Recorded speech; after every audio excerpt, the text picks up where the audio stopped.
નમસ્કાર દર્શક મિત્રો, સ્વાગત છે આપ સૌનું આપણી આ યુટ્યુબ ચેનલ ન્યૂઝ વિથ ભાવેશમાં. તો આજના ગંગા સ્વરૂપા પેન્શન સમાચારમાં આપણે વાત કરવાના છીએ. તો સૌથી પહેલાં આજની તારીખ 8/8/2026, વાર શનિવાર. તો આજના વિડીયોની અંદર ગંગા સ્વરૂપા પેન્શન એટલે કે વિધવા સ્વરૂપા પેન્શન વિશે આજના વિડીયોમાં આપણે ઘણી અગત્યની વાતો કરવાના છીએ. તો આજનો વિડીયો તમે ખાસ કરીને અંત સુધી જોઈ લેજો. તો વાત કરીએ તો ઉત્તર પ્રદેશના સહારનપુર જિલ્લામાં સામાજિક સુરક્ષા પેન્શન યોજનામાં એક મોટો ગોટાળો પ્રકાશમાં આવ્યો છે. તો ગંગોહ બ્લોકના ખાનપુર ગુર્જર ગામમાં સરકારી રેકોર્ડમાં જીવિત પુરુષોની પત્નીઓને મૃત બનાવીને વિધવા પેન્શન આપવામાં આવતું હોવાનું એક સનસનાટીભર્યો ખુલાસો થયો છે.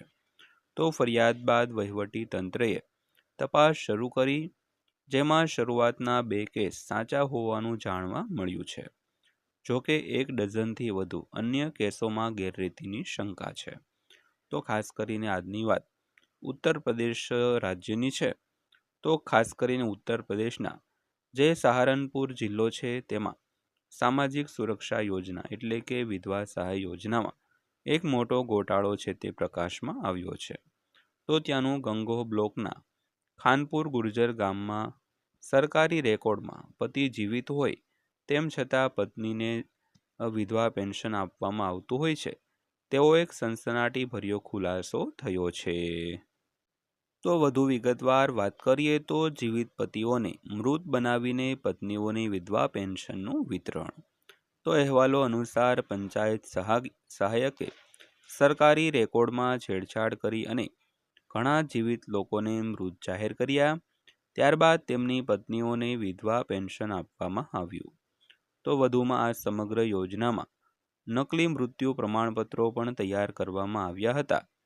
તો આ મામલો ત્યારે પ્રકાશમાં આવ્યો જ્યારે કેટલાક લોકોને ખબર પડી કે તેઓ ખરેખર જીવંત હોવા છતાં સરકારી રેકોર્ડમાં મૃત દર્શાવવામાં આવ્યા છે. તો આ પછી પીડિતોએ જિલ્લા વહીવટી તંત્રમાં ફરિયાદ નોંધાવી અને નિષ્પક્ષ તપાસની પણ માંગ કરી. ત્યારબાદ વાત કરીએ તો પ્રાથમિક તપાસમાં છેતરપિંડીની પુષ્ટિ થઈ છે. તો વહીવટી તંત્રની પ્રાથમિક તપાસમાં 2 કેસોની પુષ્ટિ થઈ ગઈ છે. એક સહારનપુર જિલ્લાનો અને બીજો શામલી જિલ્લાનો. તો બંને કિસ્સાઓમાં મહિલાના પતિ જીવિત હોવાનું જાણવા મળ્યું છે, છતાં તેમના નામે વિધવા પેન્શન ચૂકવણી કરવામાં આવી રહી હતી. તો આ ખુલાસાથી વહીવટી વિભાગમાં ખળભળાટ મચી ગયો છે. તો આ બાબતની ગંભીરતાને ધ્યાને લઈ જિલ્લા મેજિસ્ટ્રેટ અરવિંદ ચૌહાણે સમગ્ર જિલ્લામાં કાર્યરત તમામ સામાજિક સુરક્ષા પેન્શન યોજનાઓની વ્યાપક ચકાસણીનો આદેશ આપ્યો છે. તો તપાસ દરમિયાન લાભાર્થીઓની પાત્રતા, કુટુંબ રજિસ્ટર, મૃત્યુ પ્રમાણપત્રો અને અન્ય સંબંધિત દસ્તાવેજોની ચકાસણી કરવામાં આવશે, જેથી કોઈ પણ છેતરપિંડી કરનારા લાભાર્થીઓને ઓળખી શકાય અને કાર્યવાહી કરી શકાય. ત્યારબાદ વાત કરીએ તો દોષિતો સામે કાર્યવાહી કરવામાં આવશે. તો આ દરમિયાન મુખ્ય વિકાસ અધિકારી સુમિત આર મહાજને સંબંધિત પંચાયત સહાયકને કારણદર્શક નોટિસ ફટકારી છે. તો તેમણે જણાવ્યું હતું કે વિગતવાર તપાસ ચાલી રહી છે. જો તપાસમાં છેતરપિંડી અને બનાવટી હોવાનું પુષ્ટિ થશે તો સંડોવાયેલા લોકોની સામે કડક કાનૂની અને વિભાગીય કાર્યવાહી કરવામાં આવશે.